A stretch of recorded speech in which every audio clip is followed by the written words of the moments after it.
Hello, this is Compound Interest Stock Guide. Today in this video, we're going to be talking about Zenabis chart, palladium, and rhodium, the most expensive precious metal in the whole world.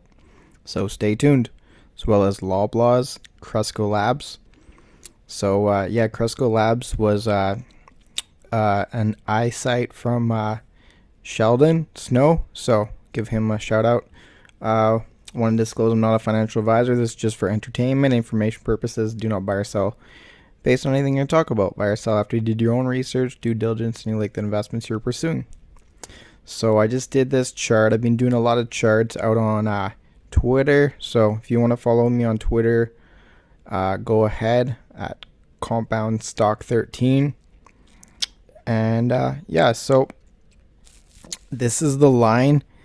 The Bollinger Bands are expanding here. So basically it was around 16 cents to about 20 cents. That was like the tightest part, but now it's expanding. So it's just going to keep expanding. It's probably going to be expanding a lot more upwards.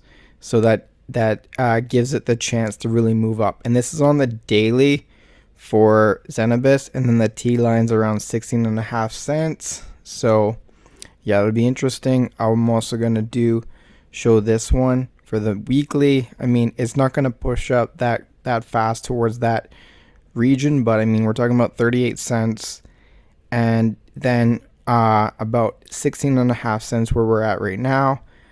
But this T line's coming down, and I say that the closer it gets to the T line, it wants to work as a magnet.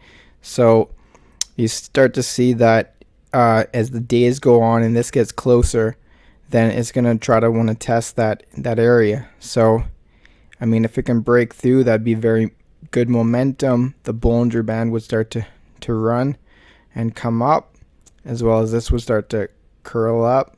So that's a good thing to watch out for as the things kind of change in the sector. But yeah, we're very low at Zenabis, and this is where I bought all my shares. All my shares right around here. So I think the best price, but I mean, still risky play. I'm well aware of that. I want to share that. It's a risky play, but there is a lot of reward potential on Zenabis, especially at these prices. So anyways, let's talk about palladium. This is a metal that I actually owned once. So I didn't keep it. I don't keep it. I had 1 ounce of it. So that was a cool thing I had. It was a nice kind of metal. They make a lot of it out in Russia. And, you know, just seeing it right back here. I bought it out back around somewhere around here. And then I sold it. I mean, somewhere around there.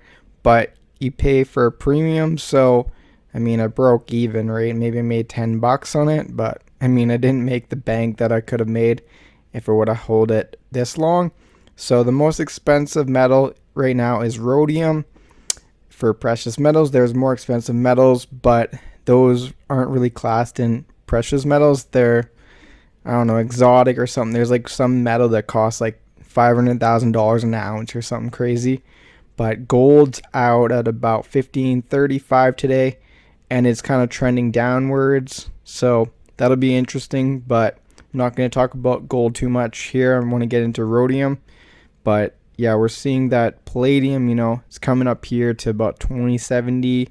It's right running up the Bollinger Bands. This is the T line, just expanding. The Bollinger Bands are coming up. So it's an interesting, you know, but I mean, there's just, when's it going to run out of steam? So, I mean, it wasn't up today. But I mean, it's been about 21.12. That's the high. But I mean, it's just trading around there. So when it gains a little more momentum, that's on a monthly chart. So on a weekly chart, it's a little different. It's just up above the top of the Bollinger Bands, but it's not too bad. I mean, this metal's in high demand right now, but when will it happen that platinum will take over? So I'm not going to look at platinum, but platinum's definitely a metal to look into. So rhodium, this is a a 1-year chart. So at the beginning of the year is around $2,500, and then it went up to 3,000, up above there, 3,200, 3,300, stop, come back 30,000, then tested below 2,800, then came up to about 35, then back down to 31, 35, and start going up to 5,000, came back to 4,200, up to 5,000, and then up to 55, back to 5,000, then up to 56, 57, then back down, and then come up to 6,000, and then come a little bit down, come up, and then chilling, and then it just exploded up to 7,000, boom, 8,000, boom. Now it came back down to 79.75.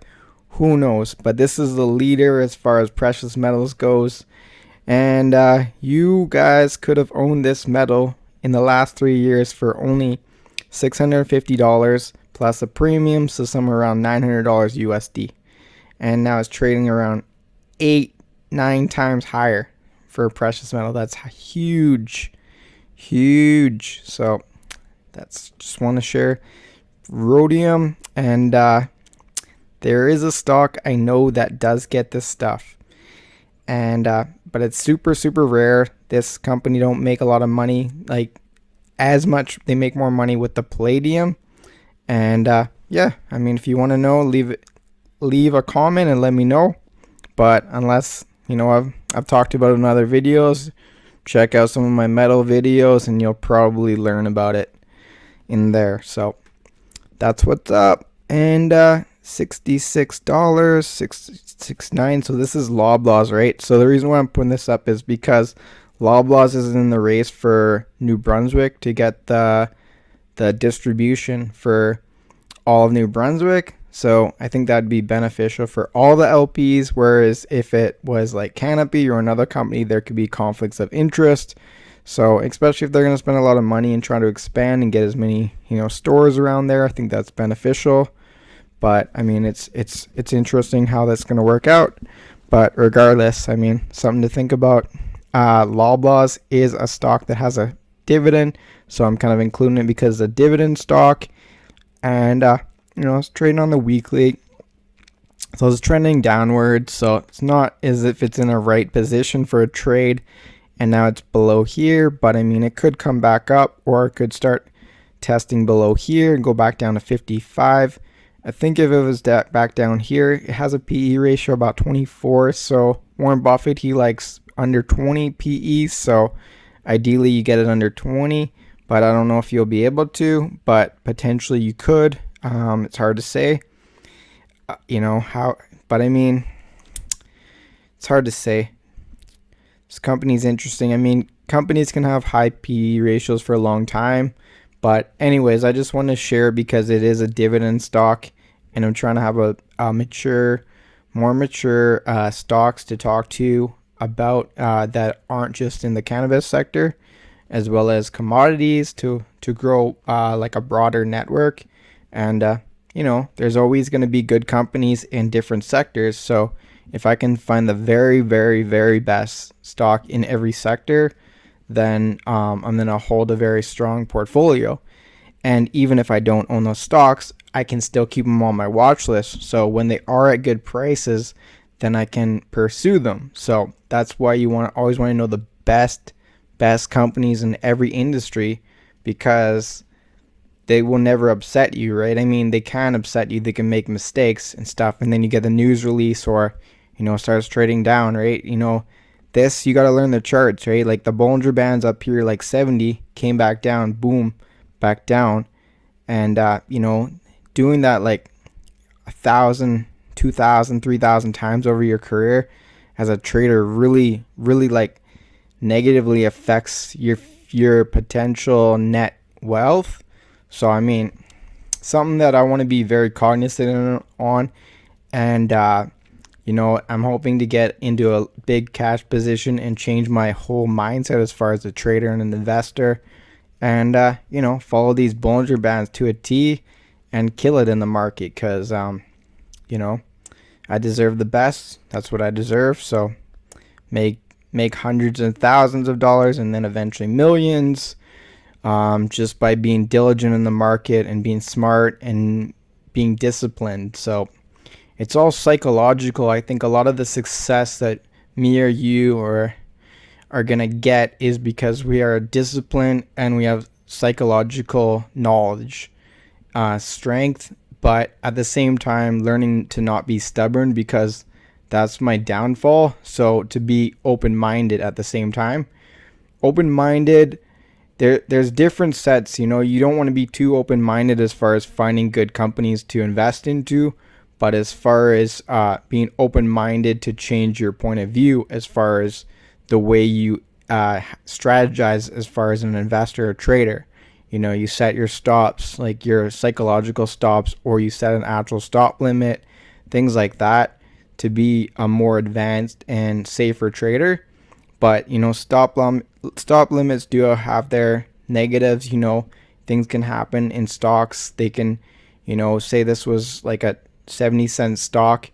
It could come all the way back down here. This would be like a 50-minute chart, and then it could just boom up to like 90 cents all in like 30 minutes. So that's why you want to look at different time frames.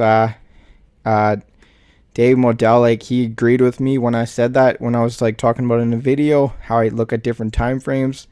And you really do, because you got to look at a different mentality. But I mean, when things get too clouded, they get too confusing, then go outwards and then go inwards. So you're like at a 1 month, and then you can see the ranges. And then if you want to look really closer, you can look at the 5 minutes or the 1 minutes. So you get the best price entries into companies that you really think are great. So that's really the basis of things. And then we can all be better investors, better traders, better community.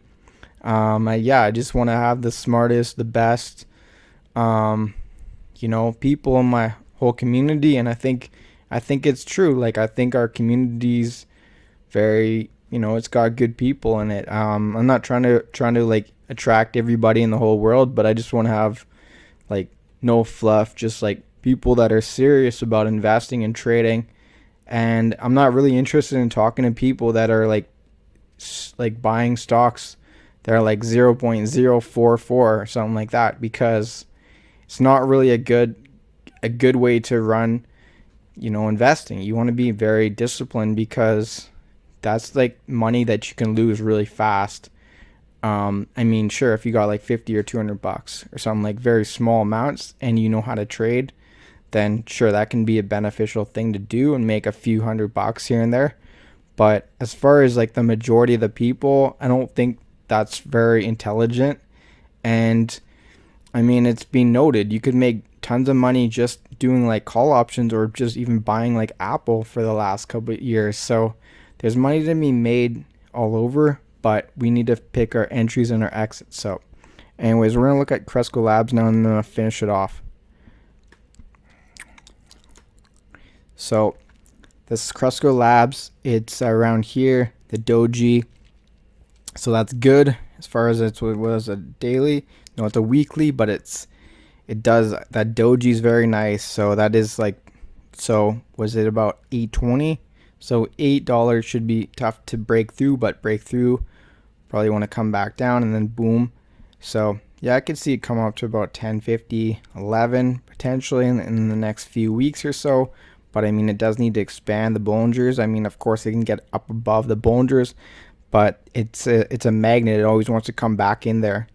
It's always the Bollinger Bands always want to come back into there if they're in there. And then as well, when they're chilling around here, it always wants to get back to these T lines. So there's all different magnetic forces as far as in the Bollinger Band. So I don't know, it's a pretty cool concept. I just kind of just made up myself. So anyways, thanks for watching, thanks for listening, and I hope you gained some valuable insight into trading, investing in Palladium, RHODIUM, LOBLAWS companies, and CRESCO-LABS. And you make sure you smash that like. And until next time, peace. Shaka, peace. I'm out.